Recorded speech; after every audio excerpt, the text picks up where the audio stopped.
Hi students, देखिए आज का हमारा टॉपिक रहेगा मूविंग कॉइल कैलोरीमीटर।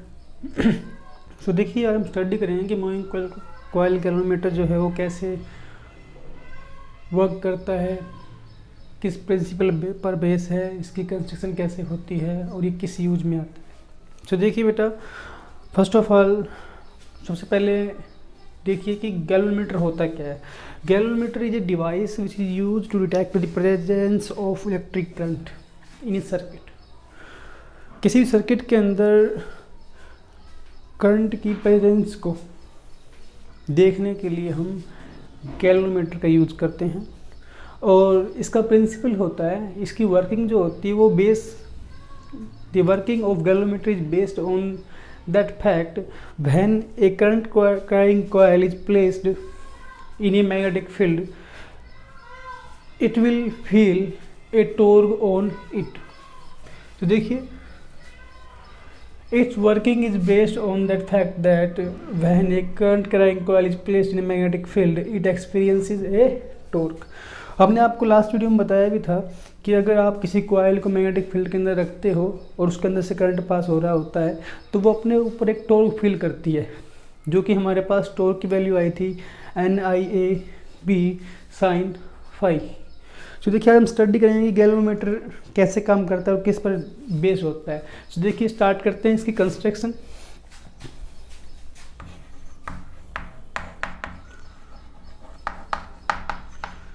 तो देखिए बेटा, कंस्ट्रक्शन के लिए देखिए हमें चाहिए क्या। सबसे पहले हमें कॉइल चाहिए। हमारे पास यहाँ पर PQRS क्या है, हमारी कॉइल है।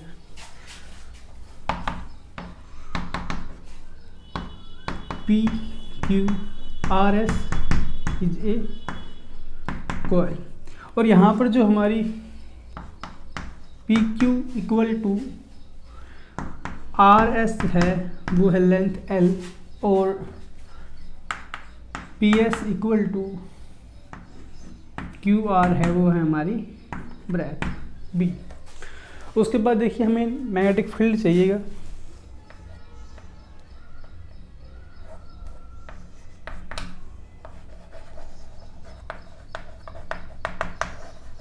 मैग्नेटिक फील्ड नंबर 3, देखिए हमने यहाँ पर मैग्नेटिक फील्ड देने के लिए यहाँ पर मैग्नेट रखी हुई है, एक साइड नॉर्थ पोल एक साइड साउथ पोल। उसके बाद देखिए नंबर 3 आता है हमारे पास स्प्रिंग और स्प्रिंग, जो कि हमने यहाँ पर S' नाम से दर्शा रखा है। ये क्या है, हमारा स्प्रिंग है और इसको आप सस्पेंशन वायर भी बोल सकते हो। किसी बुक के अंदर इसको सस्पेंशन वायर भी बोल सकता है, सस्पेंशन वायर।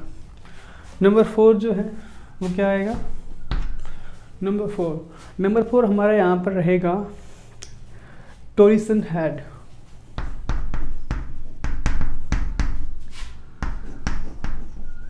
इसको हमने S से डिनोट किया, ये हमारा क्या है, टॉरसन हेड है। अब देखिए क्या काम करती है टॉरसन हेड, आपको बताएंगे थोड़ा आगे चल करके। उसके बाद नंबर 5 जो है वो है हमारे पास terminals T1 and T2।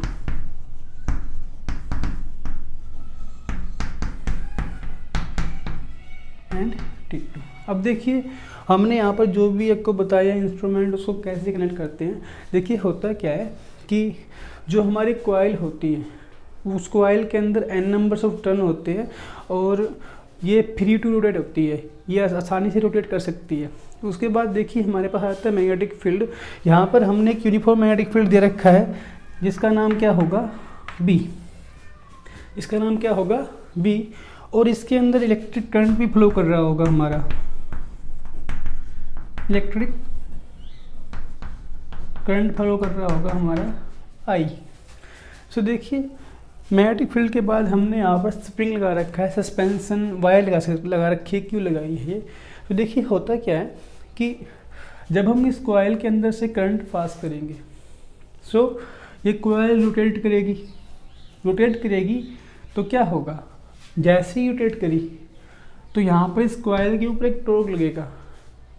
Coil के ऊपर टॉर्क लेगा तो कॉइल घूम जाएगी, पानी पहले इस तरीके से थी तो वैसे हो जाएगी।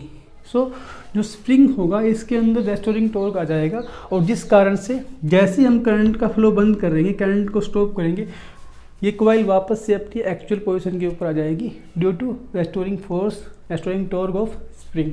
उसके बाद देखिए यहाँ पर हमने टॉरसन हेड क्यों ले रखा है। टॉरसन हेड हमने इसलिए लिया है, टॉरसन हेड जो होता है वो फ्लेक्सिबल होता है।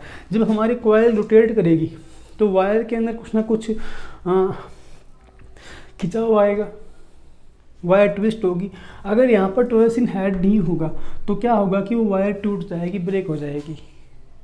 इसी कारण से हम यहाँ पर टॉरसन हेड लगाते हैं। Terminal T1 and T2, terminal T1 T2 जो होते हैं, यहाँ पर अगर करंट पास कर रहे होते हैं तो यहाँ पर जो वायर होती है उसका एक एंड T1 से होता है, एक होता है T2 से। उसके बाद इलेक्ट्रिक करंट मैंने आपको बताया, करंट नहीं होगा तो हमारी वायर कॉइल ट्विस्ट ही नहीं हो पाएगी, रोटेट नहीं हो पाएगी, इसलिए वहाँ पर करंट होगा हमारा I। अब देखिए इसको लिखने के लिए आप कैसे लिखोगे। The moving coil galvanometer consist of A coil PQRS with n number of turn. तो यहाँ पर लिख देते हैं हम इन galvanometer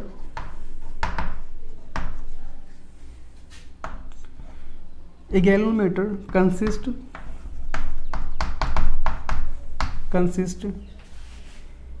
a coil PQRS with n numbers of turn, with n numbers of turns, and I current is flowing through it in presence of magnetic field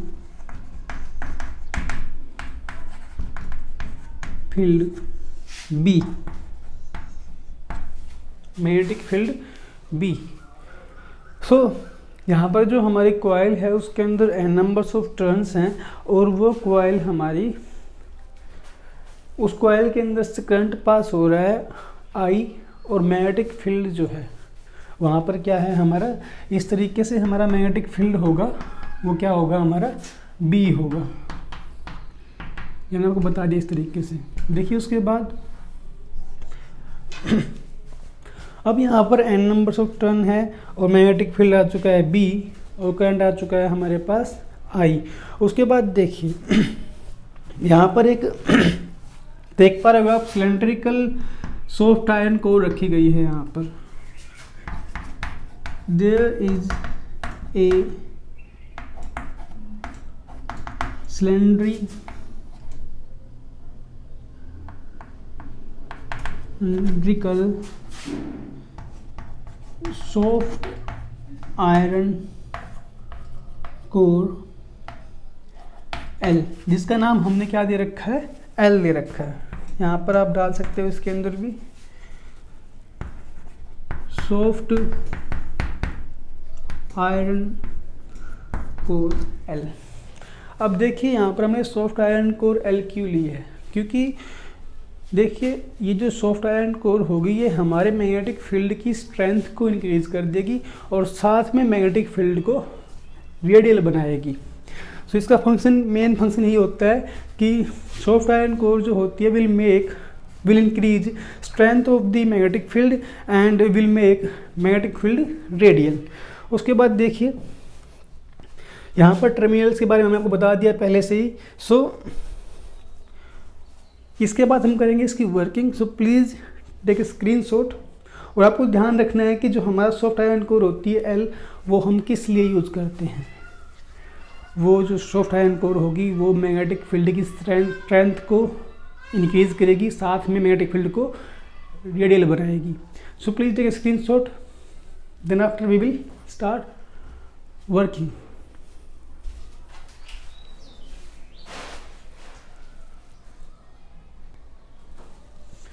सो देखिए अब हम इसकी वर्किंग स्टार्ट करते हैं। सो वर्किंग करने से पहले हम बीच में एक पॉइंट बताना आपको भूल गए थे। यहाँ पर एक मिरर लगा होता है, कनकेव मिरर। क्या लगा होता है? एक कनकेव मिरर होता है यहाँ पर। So M will be concave mirror. इसका हम यूज़ करते हैं रीडिंग नोट करने के लिए। सो देखिए वर्किंग स्टार्ट करते हैं। Suppose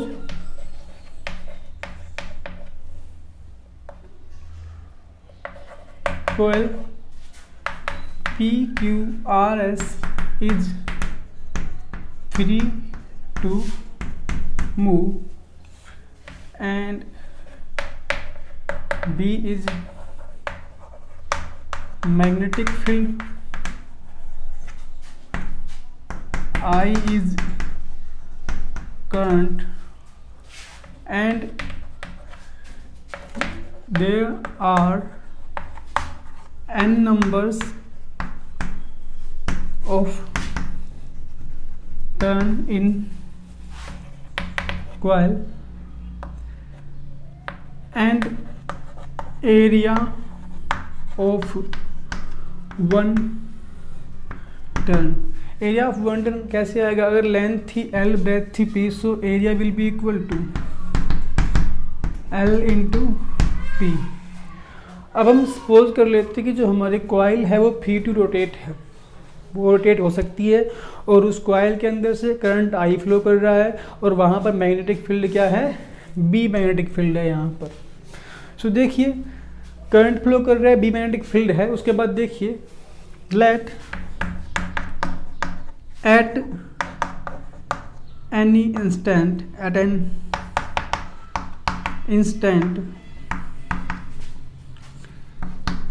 there is an angle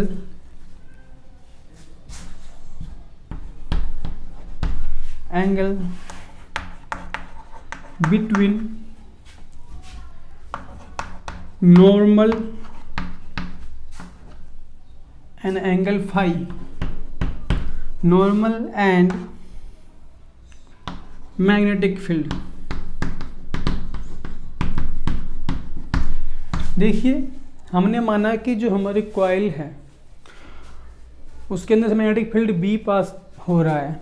अब मान लीजिए कि यहाँ पर ये मेरी कॉइल है, इस पर मैंने कोई नॉर्मल ड्रॉ किया, इस पर मैं कुछ नॉर्मल ड्रॉ करता हूँ इस तरीके से। मान लीजिए कि ये मैग्नेटिक फील्ड है हमारा बी और हमारे पास इस तरीके से हमारी कॉइल रखी गई है। अगर मैं इसके ऊपर नॉर्मल ड्रॉ करता हूँ इस तरीके से तो यहाँ पर एक एंगल बनेगा मैग्नेटिक फील्ड बी और नॉर्मल के बीच में, जो कि क्या आ गया? फाई आ गया। क्या आ गया? फाई है। हमने माना है कि हमारी कॉइल नहीं, normal on the coil and magnetic field के बीच में क्या है? एक एंगल बना है फाई। नॉर्मल जो है वो किस पर है? ऑन दी कॉइल, कॉइल के ऊपर नॉर्मल है हमारा ये। उसके बाद देखिए होगा क्या? दी कॉइल विद ट्विस्ट, मतलब क्या? जो हमारी कॉइल है वो अपने ऊपर एक टॉर्क एक्सपीरियंस करेगी, फील करेगी। Then coil will feel and experience a torque and experience a torque। उसने अपने ऊपर एक टॉर्क फील कर लिया है, जो कि क्या आएगा हमारा? Tau will be equal to NIAB। यहाँ पर हम बताएंगे आपको साइन फाई। जो n है वो n numbers of turn in coil है, I क्या है? करंट है, A क्या है? एरिया ऑफ द कॉइल है और B क्या है? मैग्नेटिक फील्ड है। इसके ऊपर हमने एक कंप्लीट वीडियो बना रखी है जो कि आप देख सकते हो और इस वीडियो के डिस्क्रिप्शन के अंदर भी आपको वो वीडियो मिल जाएंगी। सो देखिए अगर हमारी कॉइल रोटेट हो जाएगी तो स्प्रिंग यहाँ पर लगा हुआ था, एक सस्पेंशन वायर जो थी, इसके अंदर भी ट्विस्ट आएगा। ट्विस्ट आएगा तो ये घूमेगी, मतलब इसके अंदर भी एक रेस्टोरिंग टॉर्क आ जाएगा। क्या आ जाएगा, एक रेस्टोरिंग टॉर्क आ जाएगा। Due to torque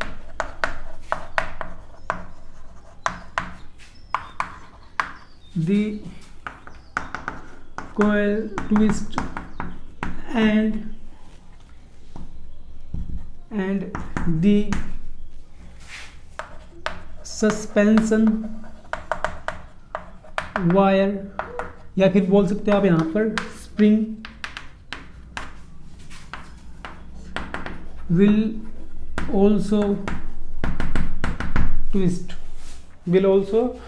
twist and देखिए यहाँ पर हमारी कॉइल रोटेट होती है तो जो हमारा स्प्रिंग है वो भी क्या होगा, ट्विस्ट होगा। देखिए क्या होगा, उसके अंदर जो हमारे पास रेस्टोरिंग टॉर्क जो आएगा,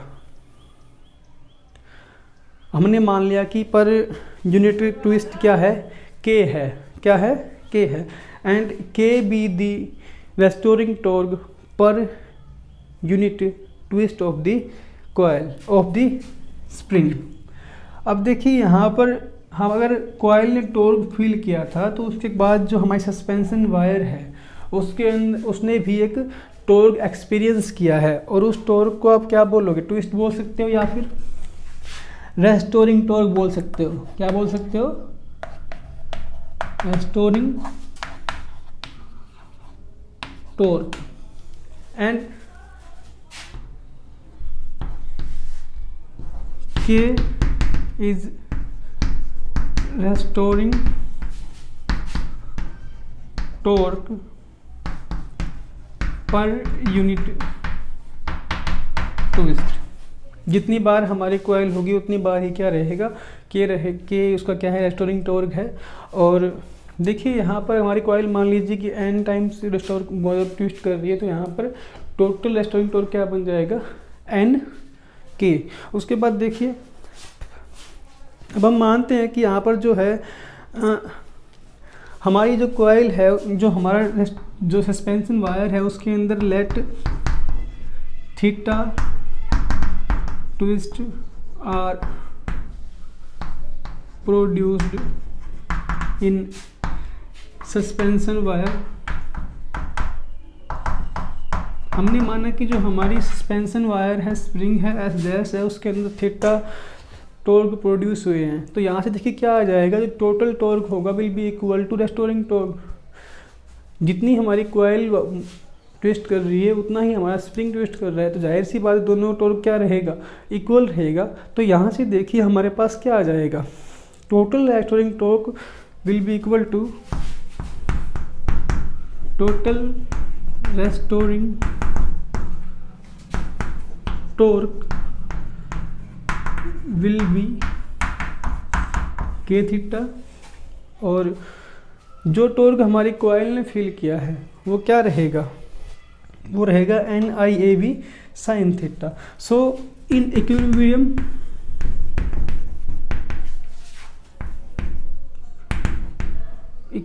कंडीशन, एक इक्विलिब्रियम कंडीशन के अंदर क्या होगा कि हमारा रेस्टोरिंग टॉर्क, इसको इस तरीके से देता हूँ, restoring torque will be equal to torque of coil. So यहाँ से हमारे पास क्या आ जाएगा, K theta will be equal to NIAB। अब देखिए मैंने यहाँ पर साइन फाई क्यों नहीं लिया, क्योंकि यहाँ पर हमारा मैक्सिमम टॉर्क है, और मैक्सिमम टॉर्क कब रहेगा, जब हमारा एंगल 90 का होगा, इसलिए sine 91। So maximum torque will be equal to NIAB। अब देखिए यहाँ से आप करंट की वैल्यू फाइंड आउट कर सकते हो, जो कि आएगी के थीटा बाई NAB। क्या आएगी, I will be equal to K theta by NAB। अब यहाँ से देखिए हमारे पास जो K बाई NAB जो है वो हमने मान लिया क्या है, galvanometer constant G theta. So यहाँ से हमारे पास I will be equal to G theta and here G is equal to galvanometer constant, galvanometer constant.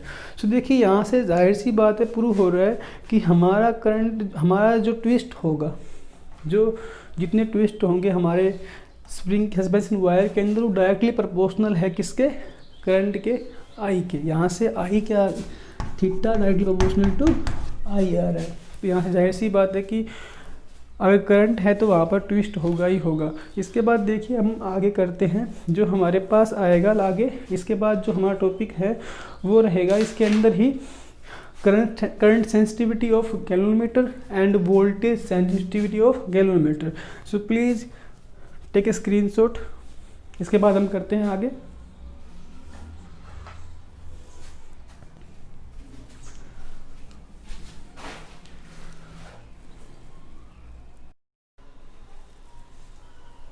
देखिए अब हम आगे करते हैं, जो टॉपिक है हमारा इसके अंदर गैल्वेनोमीटर के अंदर, वो था करंट सेंसिटिविटी और वोल्टेज सेंसिटिविटी। तो देखिए बेटा, करंट सेंसिटिविटी क्या होती है? करंट सेंसिटिविटी होती है डिफ्लेक्शन पर यूनिट करंट। जितना करंट हमारा इस सर्किट के अंदर फ्लो कर रहा है उसके हिसाब से होगा ये current sensitivity. It is defined as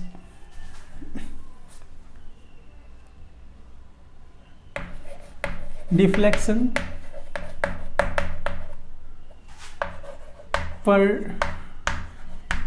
unit current. So IS will be equal to theta by I. So देखिए बेटा, यहाँ पर जो हमारे पास I की वैल्यू है वो क्या आई थी, K theta by N B A, K theta by N B A. So theta से theta cancel out, it will be equal to N B A divide by K. So यहाँ पर N क्या है, number of turns in coil, B क्या magnetic field, A क्या है हमारा area of the coil. So देखिए इसके बाद यहाँ से इसकी SI यूनिट जो आएगी वो क्या आ जाएगी, रेडियन पर एम्पियर, रेडियन पर एम्पियर। इसके बाद देखिए वोल्टेज सेंसिटिविटी क्या होती है,